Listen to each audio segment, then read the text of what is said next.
There is a gap between industry and unemployed youth. There is a gap between demand and supply. ఈ demand and సప్లైని meet అవ్వాలన్నా పరిశ్రమలకు అవసరమైన సాంకేతిక నైపుణ్యాన్ని పొందించాలన్నా మా ప్రభుత్వం బాధ్యత తీసుకోవాలని చెప్పి మా మంత్రివర్గంలో చర్చించి పరిశ్రమలకు సంబంధించిన వాళ్ళను పదే పదే సచివాలయానికి పిలిచి వాళ్ళతో మాట్లాడి సంప్రదించి మీకు ఎలాంటి వాళ్ళు కావాలి, మీకు ఎలాంటి వాళ్ళను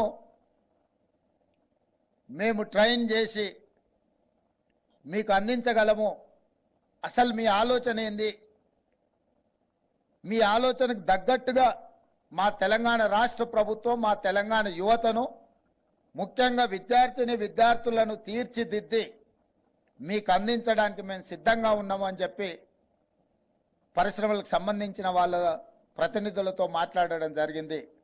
అందులో ప్రధానంగా బిఎఫ్ఎస్ఐ వాళ్ళను జనవరిలో వాళ్ళతో మాట్లాడి వాళ్ళు ఇచ్చిన ప్రతిపాదన నచ్చడం వల్ల జీసీసీ అంటే ఎక్కడైతే ఉద్యోగాలు ప్రైవేట్లో లక్షలాదిగా క్రియేట్ చేయగలమో ఆ సెక్టర్ను గుర్తించి బ్యాంకింగ్ విషయంలో కానీ ఫైనాన్షియల్ సర్వీస్ విషయంలో కానీ ఇన్సూరెన్స్ సైడ్ కానీ వాళ్ళకు అవసరమైన కోర్సెస్ కానీ వాళ్ళకి ట్రైనింగ్ ఇవ్వడానికే వాళ్ళతో చర్చించి ఒక ప్రణాళికను రూపొందించడము.